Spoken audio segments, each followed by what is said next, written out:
Praise the lord. ದೇವರ ನಾಮಕ್ಕೆ ಸ್ತೋತ್ರವಾಗಲಿ. ಇವತ್ತು 16ನೇ ಕೀರ್ತನೆ 8ನೇ ವಾಕ್ಯವನ್ನು ಓದಿಕೊಳ್ಳೋಣ. ನಾನು ಯೆಹೋವನನ್ನು ಯಾವಾಗಲೂ ನನ್ನ ಎದುರಿಗೆ ಇಟ್ಟುಕೊಂಡಿದ್ದೇನೆ, ಆತನು ನನ್ನ ಬಲಗಡೆಯಲ್ಲಿ ಇರುವುದರಿಂದ ನಾನು ಎಂದಿಗೂ ಕದಲುವುದಿಲ್ಲ. ದೇವರ ನಾಮಕ್ಕೆ ಸ್ತೋತ್ರವಾಗಲಿ. ಕೀರ್ತನೆಗಾರನು ಹೇಳ್ತಾ ಇದ್ದಾನೆ, ನನ್ನ ಮುಂದೆ ದೇವರಿದ್ದಾರೆ, ಅದರಿಂದ ನಾನು ಯಾವಾಗಲೂ ಭಯಭಕ್ತಿಯಿಂದ ಇರ್ತೀನಿ ಎಂಬುದಾಗಿ.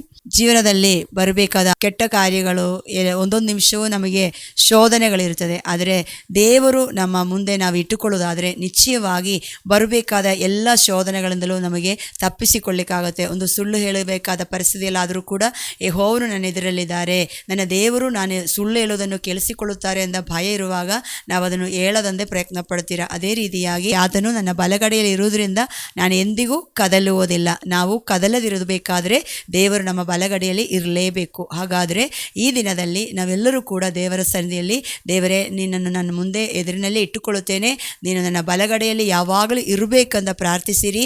ನಾವು ಅದೇ ಥರ ಇರೋದಾದರೆ ನಮ್ಮ ಜೀವನದಲ್ಲಿ ಬರುವ ಯಾವ ಸಮಸ್ಯೆಗಳಿಗೂ, ಒಂದು ಪಾಪ ಬರುವಾಗಲೂ ಅದನ್ನು ದಾಟಿ ನಾವು ಹೋಗಲಿಕ್ಕಾಗುತ್ತೆ.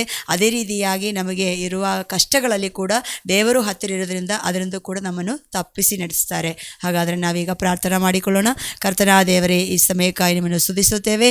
ಯಾವಾಗಲೂ ನಿಮ್ಮನ್ನು ನಮ್ಮ ಎದುರಲ್ಲಿ ಇಟ್ಟುಕೊಂಡು ಕರ್ತನೇ, ನೀವು ನಮ್ಮ ಬಲಭಾಗದಲ್ಲಿ ಇದೇಂದ ಧೈರ್ಯದಿಂದ ಬದುಕಲಿಕ್ಕೆ ನಮಗೆ ಸಹಾಯ ಮಾಡಿ, ನಿಮ್ಮ ಮೇಲೆ ಭರವಸೆಯಿಂದ ಇರಲು ಕರ್ತನು ನನ್ನ ಜೊತೆಯಲ್ಲಿದ್ದಾರೆ. ಅದರಿಂದ ನಾನೊಂದು ಬೇಡದ ಕಾರ್ಯಗಳಿಗೆ ನಾನು ನಡ್ಕೊಂಡು ಹೋದರೂ, ನನ್ನ ಕೈ ಚಾಚಿ ಮುಟ್ಟಿದರೂ ಕೂಡ ದೇವರು ನೋಡುತ್ತಾರೆ, ದೇವರು ನನ್ನ ಎದುರಲ್ಲಿ ಇದ್ದಾರೆ ಎಂದ ಭಯಭಕ್ತಿಯಿಂದ ದಾವೀದನ ಬದುಕಿದ ಹಾಗೆ ನಮಗೂ ಕೂಡ ಈ ದಿನ ಬದುಕಲಿಕ್ಕೆ ಸಹಾಯ ಮಾಡಿ ಕರ್ತನೆ.